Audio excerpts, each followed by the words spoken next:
Most wills are not broken by courts, or by greedy relatives, or by clever lawyers. They are broken by their own owners, holding a pen, trying to be helpful.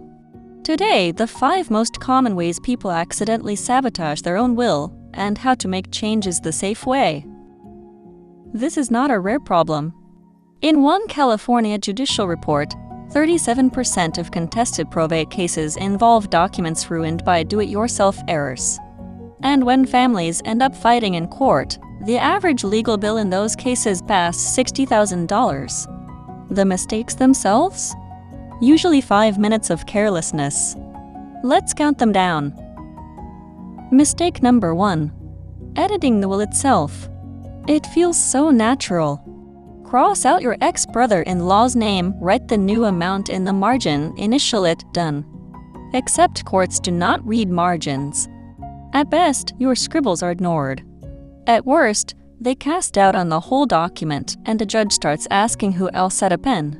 An executed will is frozen. You never write on it again. Mistake number 2.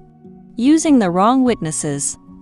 Your codicil needs 2 adult witnesses, and the natural instinct is to grab whoever is closest.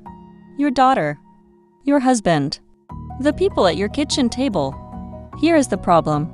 If a witness inherits under your will, most states call that a conflict. In New York, that witness can lose their entire gift. In California, it creates a legal presumption of fraud that your family would have to fight in court. The fix is beautifully simple. Neighbors, coworkers, friends from the gym. People who get nothing witness everything. Mistake number 3. Vague language. Amendments that say things like, I want Sarah to get a little more, or the house stuff goes to my son. Which Sarah? How much more? Does house stuff include the car in the garage? Every fuzzy phrase is an invitation for 2 relatives to hire 2 lawyers. A proper amendment names the exact article it changes, quotes the new wording in full, and leaves nothing to interpretation. Boring language is what love looks like in probate court. Mistake number 4. Amending things your will does not control.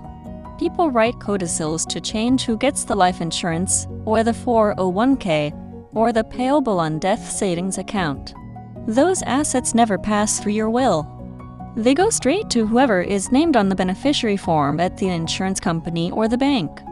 Your will could say otherwise in gold letters, and it would not matter. For those accounts, update the designation form itself. 5 minutes, usually free, actually effective. Mistake number 5. Codicil hoarding. There is no legal limit on how many codicils you can stack onto one will. That is exactly the danger.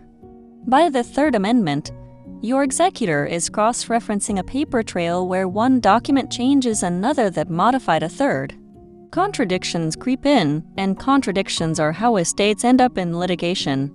The professional rule of thumb is simple. 1 or 2 codicils, fine. 3 or more, consolidate everything into a fresh will. So what does the safe version look like? 1 page. It names you and the exact date of your will.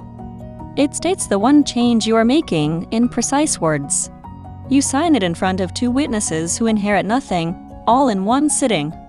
Then it lives in the same envelope as your will, and your executor knows where that envelope is. That is a codicil done right, and a free template gets you 90% of the way there. Here is the takeaway. The formalities are not bureaucracy. They are the armor that keeps your wishes from being challenged after you are gone. So tonight, do one thing. Pull out your will. If there's a single margin note, a crossout, or a staple hole from a removed page, deal with it properly. A clean codicil today is a family that is not in a courtroom tomorrow. And if your changes have outgrown patches entirely, that is not a failure.